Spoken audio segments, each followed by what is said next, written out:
So, former Congressman Jamaal Bowman was just on CNN with Abby Phillips, and he made some interesting comments about some of the struggles of black people, and I want to respond to it. Let's talk about it. Hey guys, welcome to the Shermichael Singleton Show, and I'm sure you're familiar with former Congressman Jamaal Bowman. He's the one who pulled down the fire alarm in Congress. He lost his bid for re-election. Super progressive guy. I've met him before. I thought he was a very nice guy. We certainly don't agree on anything, but that's not what I want to talk about. It's his recent appearance on CNN's Abby Phillips show, where he was talking about the struggles of the black community that I really wanted to respond to, not necessarily in a negative way, but I think facts matter, and I want to talk about some of those facts. So let's go ahead and play the clip, and we'll pause it in between, and I'll respond. Let's take a look. This is America. Catholic and the pro-life problem ministries is bombed. we are not dealing Catholic with America's original sin and its disease of hate and racism towards black and brown people and sexism towards women and anti-LGBTQ sentiment. We are not dealing with that. Your colleagues in the Republican Party do not hold each other accountable when it comes to the racism that comes from the party on a consistent basis. So the congressman is talking about racism in America, and he's specifically talking about the Republican Party. I'm a Republican. Look, no one can deny that we have issues of race that still exist in the United States of America. That is just a fact. You're going to have bigotry. You're going to have all types of ill will towards people for some of the most ludicrous, ridiculous reasons one can think of. That's a human problem. I don't think we'll ever be able to exit that problem, to be quite honest. The minute we introduced race as being a determinant factor of one's value and worth, we opened that Pandora's box, and I don't think we're going to close it, unfortunately, anytime soon. But no one can deny that in this country and in many other countries around the world, we've made significant progress. It doesn't mean that we've completely eradicated it. It doesn't mean that it doesn't still exist. It doesn't mean that it's not something that we should still try to move towards a more perfect union, if you will. I think all of us would agree with that, whether you're a Republican or a Democrat. But I would push back a little bit on the congressman, because one could also point out facts that there are people on the other side who have the bigotry of low expectations as it pertains to black people. Isn't that a form of racism? I would certainly think that it is. And so if you're going to play the tit for tat game, my point that I'm trying to make here, folks, is that people can say, well, Democrats have these positions that certainly look down upon black people, eradicating math, saying that, oh, we have to change our standards about learning mathematics. Isn't that racism? Assuming that black people are somehow incapable of learning math, or lowering our academic standards, assuming that black people lack the academic rigor to be academically excellent in school. That is a form of bigotry and racism. I can go on. And so racism can take different forms, if you will. And so the congressman needs to be very careful when he's talking about one particular side, because someone could also cast a spotlight on his own side. But let's roll tape. I mean, where are you on? You can't be calm about this. I'm a black man in America. The reason why heart disease. I'm white. I can't comment. Listen to what I'm saying. The reason why heart disease and cancer and obesity and diabetes are bigger in the black community is because of the stress we carry from having to deal with being called the N-word.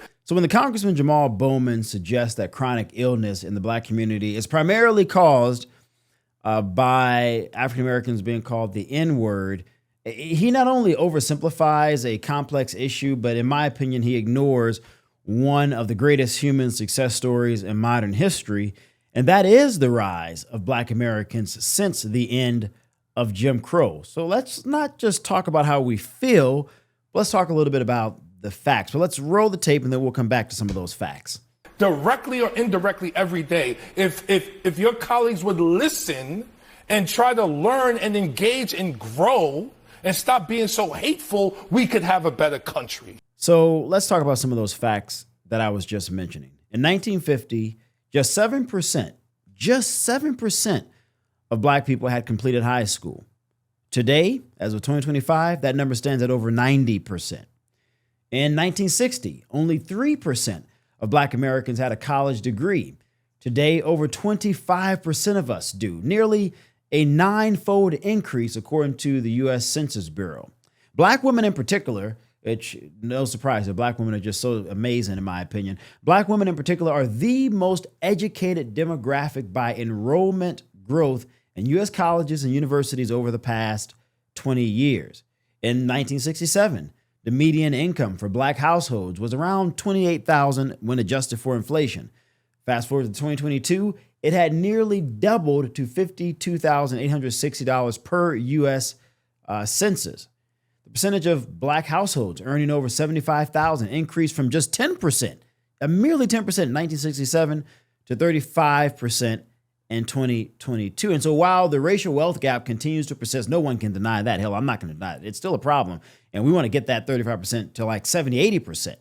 There has been real movement towards black people accomplishing economic wealth and sustainability. In 1989, less than 10% of black families had any retirement savings accounts at all, just 10%. By 2019, that number had climbed to over 35%, with wealth increasingly tied to small business and real estate. And during the era of redlining, the legal housing discrimination in the 1940s through 60s, black home ownership hovered below 30%, not really high. Today, despite economic challenges, despite lending disparities, which still exist and we're still fighting that, black home ownership stands at roughly 45%, a significant increase from post-segregation levels. So that basically means, guys, nearly 6 million black families now own a home in a country that once told them they couldn't even live in certain zip codes. But let's get back to the tape, and then we'll come back to some of these stats. But unfortunately, we're still here. Jamal, the hate's coming from one side. Jamal, I feel your passion, and I understand where you're coming from, sincerely. I really, really do. It happens on both sides, Jamal. You might think it happens more on your side. Jamal, when I... So Abel's going to talk about some of the stuff he gets on social media and some of the hatred and vitriolic rhetoric that he gets. And look, if I have friends who are Democrats who get crappy rhetoric like that, I get crazy rhetoric like that being a conservative. But I don't think you should always both sides things. But again, I think the point that Abel's trying to get to here is partially correct, which is that when you talk about bigotry, when you talk about racism, there are forms of it that indeed can be pointed and highlighted, whether you're on the left and on the right. Are there disgusting people who are neo-Nazis who identify as being uber right-wing? Absolutely. We can't deny that. But are there also individuals on the left who believe that because black people aren't performing well in certain studies, or because black people have had certain systemic issues against them, that they must somehow come to our aid and defense by lowering expectations for us? That is bigotry. And bigotry in and of itself is a form of racism. But let's continue to roll tape. Leave the show. When I leave the show, Jamal, you should see my Twitter feed. And they're acquitted. Rodney King, Abner Louima, Eric Gardner, Trayvon Martin, black cops in Memphis. It's not the same. And I don't want to qualify or quantify pain. That's not what I'm talking about. Everyone goes through pain.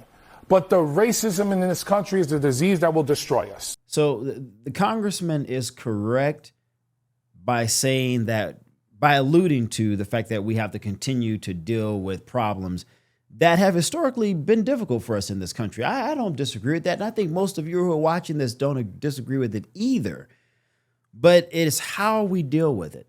And you don't deal with it by not acknowledging the progress that we've made. For example, in 1972, fewer than 200,000 black-owned businesses were documented in the U.S. Today, there are over 3.1 million black-owned businesses generating $206 billion in annual revenue. Ladies and gentlemen, that's more annual revenue that black-owned businesses are generating yearly than the gross domestic product, the GDP of most countries on this planet. Between 2019 and 2022 alone, the number of black business owners grew by 38%, outpacing every other demographic group in the country: white, Latino, Asian, whatever. Black people were creating the most businesses. This is not an opinion. These are simply facts. And this is particularly striking to me when you consider that just 60 years ago, my grandparents were going to high school and getting ready for college, getting their PhDs, etc. Black Americans were largely barred from accessing capital or participating in the American credit system. Now, look, it is still difficult for us to ascertain credit to start businesses. I'm not going to deny that as someone who started a business, who started two businesses. I know a lot of Black people who still have a difficult time accessing credit, and that is a problem that needs to change, because the reality is when you allow people to start businesses, to hire people, regardless of what they look like, that is a net boom to the economy. We all benefit. Communities benefit. In 1965, when the Voting Rights Act was passed, there were fewer than 500 Black elected officials in the entire country. Today, there are over 10,000. That includes former President Barack Obama, the first Black president. 3 Black U.S. senators serving concurrently: Tim Scott, Cory Booker, Raphael Warnock, a historic first. Dozens of Black mayors, including in major cities like New York, Chicago, Los Angeles, Atlanta, and small towns all over the place. And hundreds of Black judges, attorneys generals, and state legislators shaping American policy at every level. From Jay-Z becoming a billionaire to Tyler Perry building a 330-acre film studio larger than Warner Brothers and Discovery combined. Imagine that, a Black guy, larger than Warner Brothers and Discovery, who owns CNN, by the way. Black Americans are not just participating in American culture. We're helping to define it in media, in sports, music, literature, fashion, film, business. Black influence is not marginal, it is mainstream. And that is not to say, folks, that we don't still have hurdles that we're still dealing with. I acknowledge those things. And whether you want to acknowledge it or not, the facts showcase that some of those things are still real. And if we were to correct those things, it is a net benefit to the entire country economically when everyone can participate in commerce, when everyone can participate in capitalism and a free exchange, that free marketplace. It benefits all of us. Black Americans serve in the U.S. Armed Forces at higher rates than any other group, proportionally. As of 2020, 18% of the U.S. military was Black, despite Black Americans making up just 13% of the population. Meanwhile, more than 130,000 Black law enforcement officers serve in local, state, and federal agencies. And so my point in wanting to respond to this, again, I've met Congressman Bowman. We don't agree politically. And this isn't an attack against him necessarily, but it is to say that sometimes when we have these conversations, we talk so much about pain that we don't talk about the success, the gains. No one denies that disparities still exist. I've acknowledged it throughout my monologue here.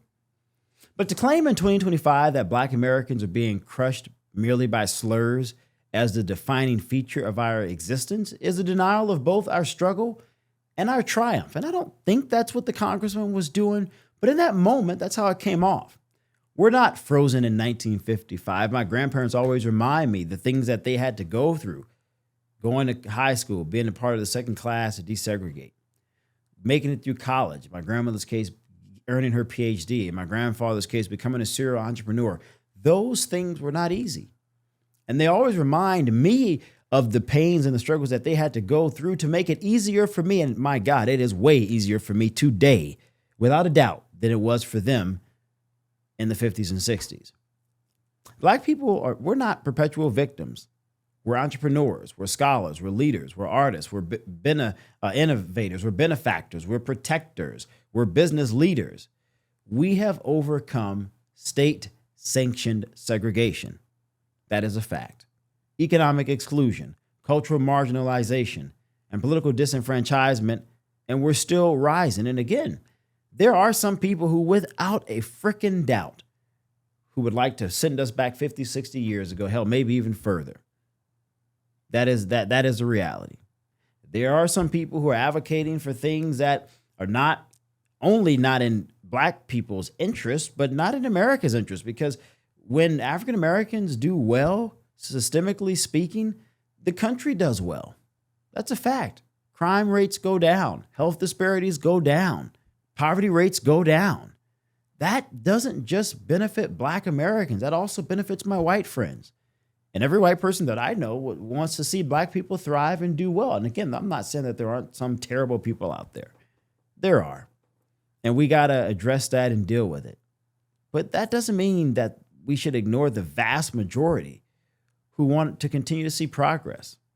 And so it's time, in my opinion, guys, to stop treating black pain as a mere political currency and start celebrating black progress as a national achievement, which it is.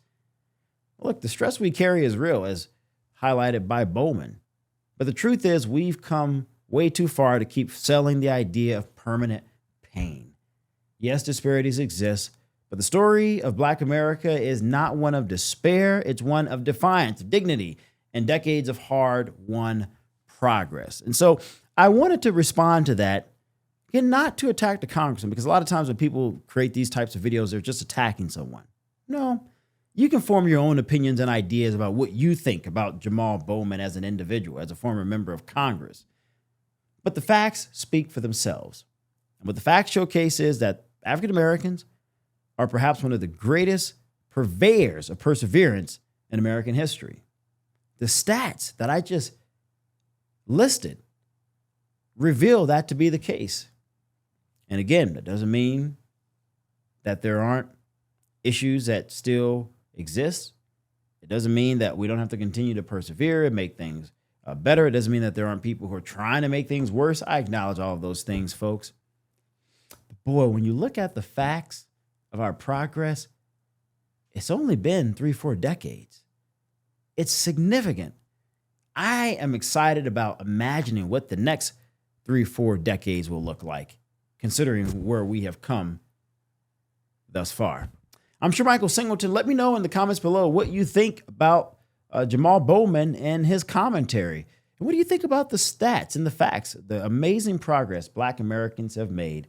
Doesn't mean that perfection exists. It never does. Doesn't mean that we don't have to keep trying to perfect things or keep defending the progress that we have made, because we certainly do.